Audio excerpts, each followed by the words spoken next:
Hello everyone, ICT workshop classes में मैं योगेश शिवनी आपका स्वागत करता हूँ। तो आज शुरू करने जा रहे हैं हम नया चैप्टर जिसका नाम है परमाणु यानी कि एटम। अब आप सभी जानते हैं एटम क्या होता है ना। तो एटम की थ्योरी हम पढ़ेंगे। बेसिकली हम इस पे बात करेंगे किसके, फिजिक्स से रिलेटेड जो जो एटम के ऊपर क्या हुई है, बातें हुई हैं, उस पर हम चर्चा करेंगे। तो देखिए एटम होता क्या है।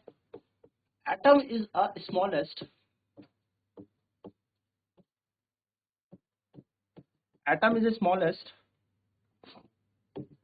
unit which take part in a chemical reaction.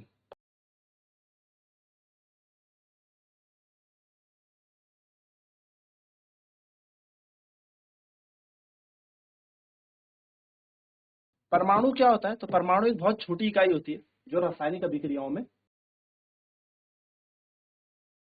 Role play करती है, या हम क्या कहते हैं रासायनिक अभिक्रियाओं में जिनका उपयोग होता है। तो हम कह सकते हैं परमाणु सबसे छोटी इकाई होती है जो जो जो रासायनिक अभिक्रिया में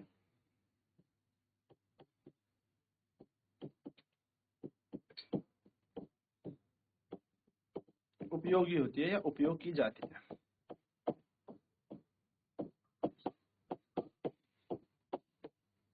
सबसे छोटी इकाई है ना, सबसे स्मॉलेस्ट पार्टिकल हो गया, सबसे स्मॉलेस्ट आप कह सकते हैं। लेकिन ऐसा नहीं है। जब एटम को देखा गया तो एटम के अंदर छोटे छोटे और पार्टिकल भी देखे गए। तो स्टार्टिंग में इनिशियली माना यह जाता कि परमाणु सबसे छोटी चीज है, अभाज्य है, इनडिविजिबल है। लेकिन जब बाद में देखा गया तो atom consist of three things, that is electron, protons and neutrons. बस अब इन्हीं पर चर्चा होने वाली है ना। तो जो एटम होता है वो तीन चीजों से मिलकर बना है, यानी कि हम कह सकते हैं सब atomic particles. So atom is composed of atom is composed of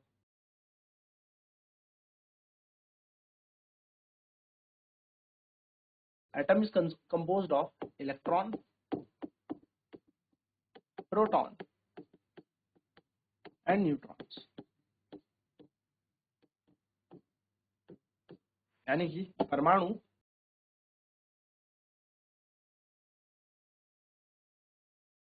परमाणु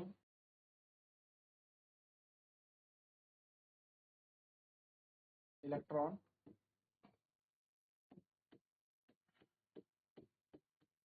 प्रोटॉन और न्यूट्रॉन से मिलकर बना है। इनकी डिस्कवरी हुई। एक्चुअली सबसे पहला एटॉमिक मॉडल दिया था हमें, है ना। तो हमें अलग अलग एटॉमिक मॉडल मिले अलग अलग तरीके से। तो जैसे एटॉमिक मॉडल अगर हमें बताया गया तो इनडिविजिबल होता है एटम, जो है उसको हम क्या नहीं कर सकते, डिवाइड नहीं कर सकते, ये बात याद रखना।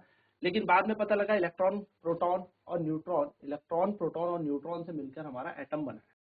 तो ऐसी एक थ्योरी आती है हमारी, सबसे पहली जो एटम के मॉडल के ऊपर थी उसे हम कहेंगे Thomson model. Thomson model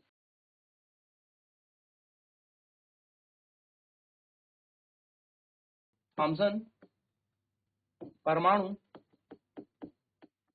model.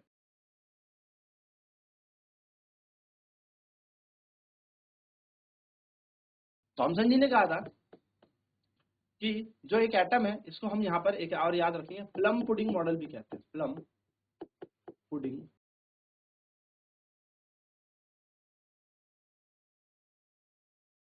Plum pudding model भी हम इसी को कहते हैं।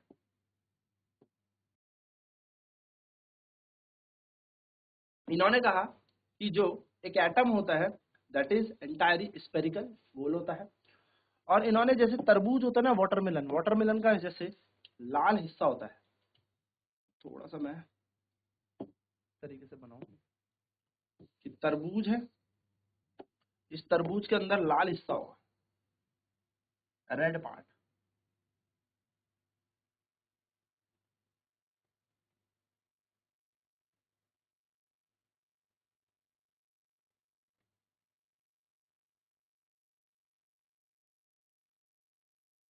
तरबूज के अंदर लाल हिस्सा होता है, रेड पार्ट होता है, हाँ सर होता है।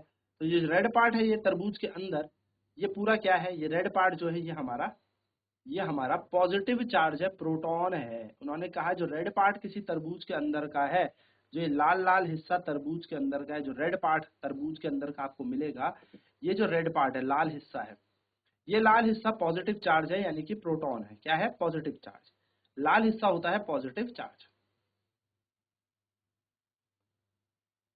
ठीक है, तो रेड पार्ट जो तरबूज में हो गया वो हो गया हमारा, हम कह सकते हैं ये पूरा लाल हिस्सा पॉजिटिव पार्ट हो गया है ना। ऐसे कंप्लीट रेड कर देता हूं जिससे आपको ध्यान में रहे कि तरबूज के अंदर का लाल हिस्सा कैसा है, हमारा एक पॉजिटिव पार्ट है।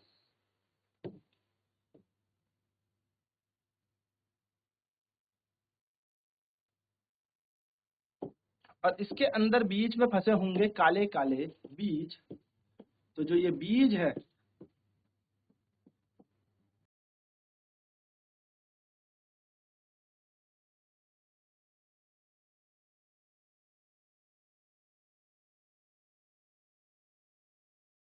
ये बीज होते हैं हमारे इलेक्ट्रॉन। क्या होता है? इलेक्ट्रॉन। तो उन्होंने यही बताया हमें कि ये जो हमारे पास रेड पार्ट है, रेड पार्ट जो पूरा फैला हुआ है, this is positive part. Positive part यानी कि ये एक धनात्मक हिस्सा है।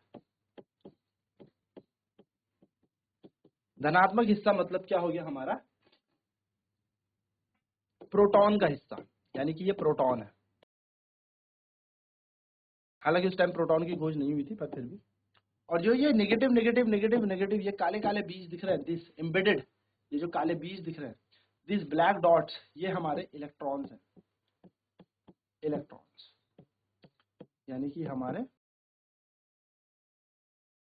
इलेक्ट्रॉन है, ये हमें बताया गया। तो प्लम पुडिंग मॉडल में ये बात हुई है। उन्होंने कहा नंबर ऑफ प्रोटॉन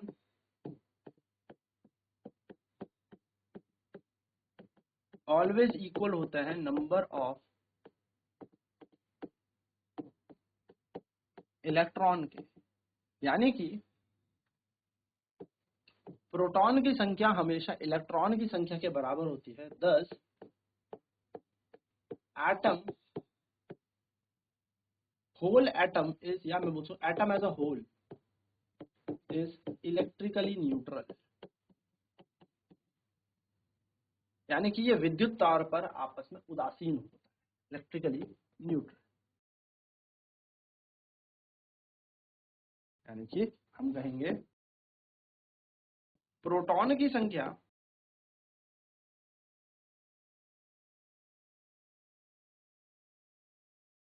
जो है वो इलेक्ट्रॉन की संख्या के बराबर है।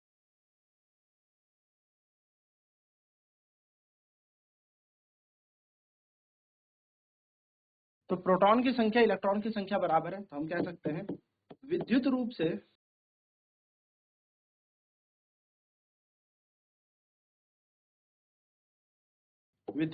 से परमाणु उदासीन है। ठीक है, विद्युत रूप से परमाणु उदासीन है, इस पर कोई चार्ज नहीं है, इस पर कोई आवेश नहीं है, ये एकदम न्यूट्रल है। नेक्स्ट दूसरा मॉडल आता है Rutherford model, Rutherford atomic model.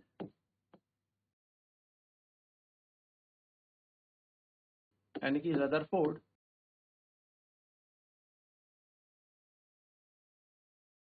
का परमाणु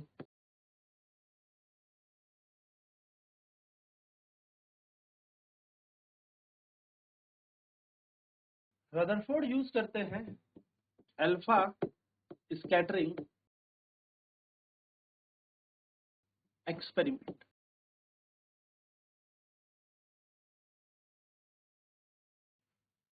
यानी कि रदरफोर्ड द्वारा हुआ अल्फा परकीनन शोध, अल्फा कण जो होता है वो होता है एक डबली आयनाइज्ड हीलियम का कण, या 2He4 आप कह लीजिए।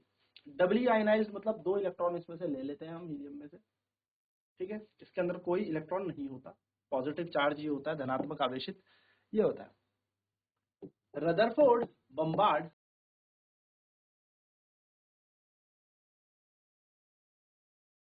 Rutherford bombard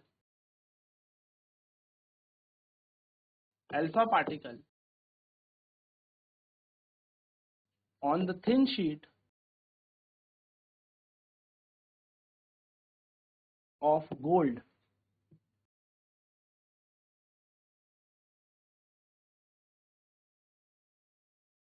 रदरफोर्ड ने क्या किया? रदरफोर्ड ने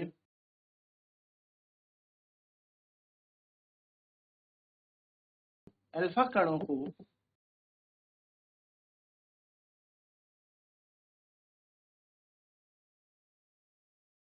सोने की पतली, सोना मतलब होता है Au, ठीक है, Au इसका सिंबल है, सोने की पतली चादर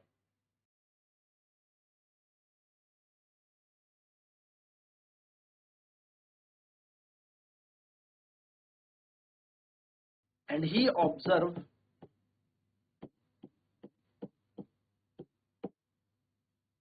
और उसने कुछ ऑब्जर्वेशन की, उसने कुछ देखा।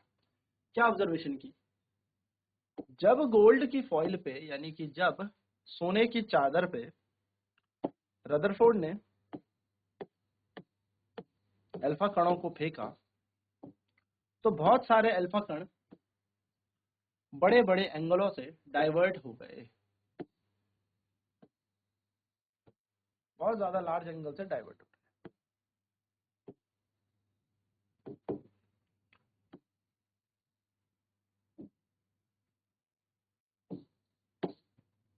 कुछ अल्फा कण सीधे सीधे पार हो गए, कुछ अल्फा कण सीधे सीधे पार हो गए, सीधे सीधे पार हो गए।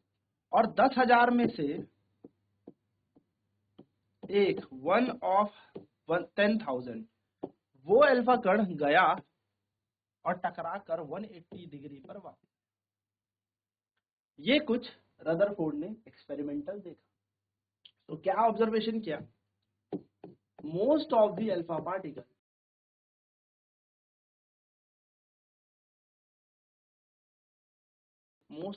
पार्टिकल passes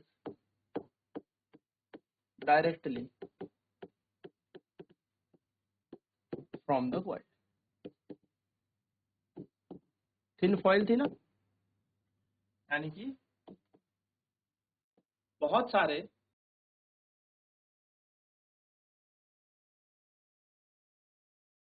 अल्फा कण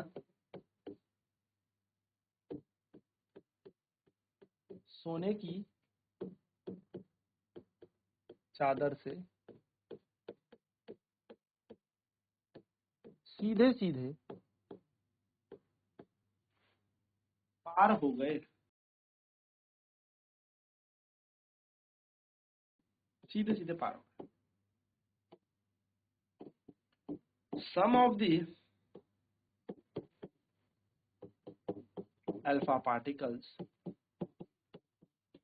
deflect through a large angle.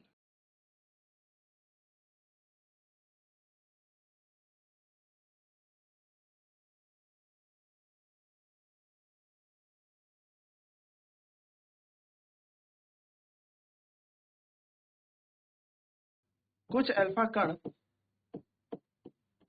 बड़े बड़े कोणों से विचलित हो गए, विचलित यानी कि डिफ्लेक्ट हो गए,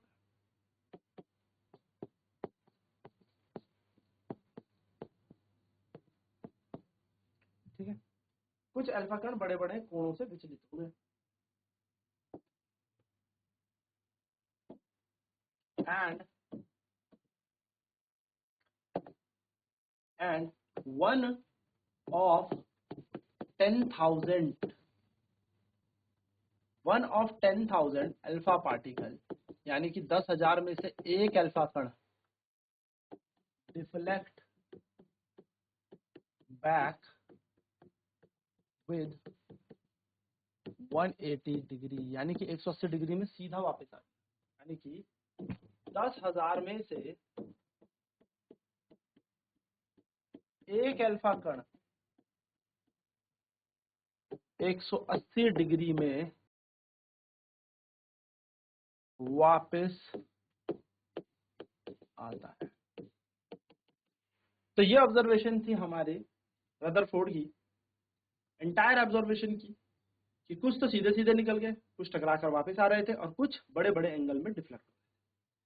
तो ये ऑब्जर्वेशन थी। अब इन ऑब्जर्वेशन से कुछ कंक्लूजन निकला, कुछ इन्होंने बात आपने आगे रखी। चलिए फटाफट नोट करेंगे पहले।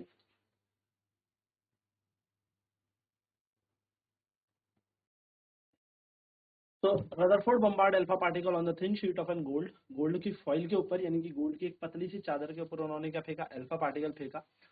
और यहाँ पर चेक किया कि बहुत सारे अल्फा पार्टिकल क्या कर रहे थे, अल्फा कण जो थे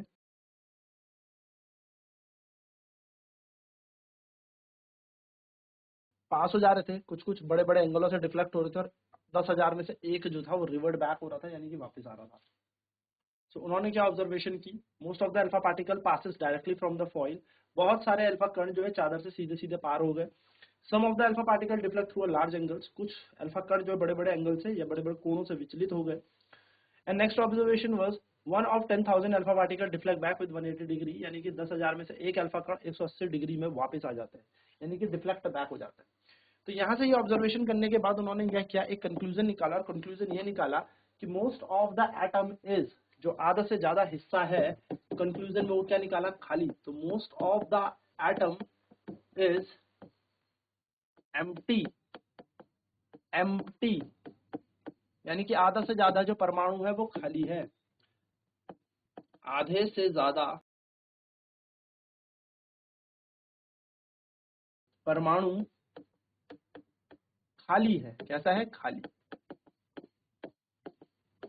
आधे से ज्यादा परमाणु खाली है और कुछ ही बड़े बड़े एंगल से डिफ्लेक्ट कर रहे थे। तो उन्होंने निकाला इलेक्ट्रॉन रिवॉल्व अराउंड, अच्छा इलेक्ट्रॉन रिवॉल्व की बात करता हूँ, बीच में उन्होंने क्या निकाला, डिफ्लेक्ट बैक निकाला। इसका मतलब बीच में कोई सेंटर में कोई हार्ड चीज बैठी है। So there is a rigid, there is a rigid rigid thing inside the atom and all the positive charge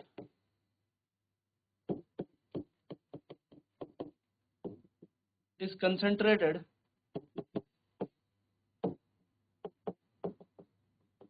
at this small point। क्या बोला कि बीच में कोई कठोर चीज है और जितना भी धनात्मक आवेश है वो सारा इस कठोर चीज पे बैठा है।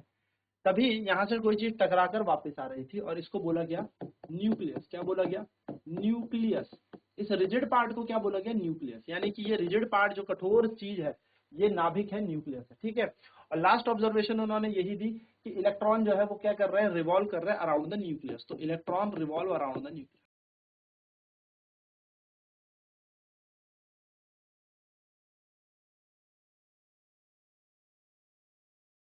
ये हमें उन्होंने सारी ऑब्जर्वेशन दी। अब नेक्स्ट क्लास में बात करेंगे कि रदरफोर्ड ने जो ऑब्जर्वेशन दी थी वो किन पैरामीटर्स में फेल हो गई या किन पैमानों पे उसको नहीं माना गया, जिस कारण बोर को अपना मॉडल फॉरवर्ड करना पड़ा या बोर मॉडल अस्तित्व में आया। तो आज की क्लास में इतना ही। आईसीटी वर्चुअल क्लासेज में जुड़ने के लिए धन्यवाद। आपका दिन शुभ।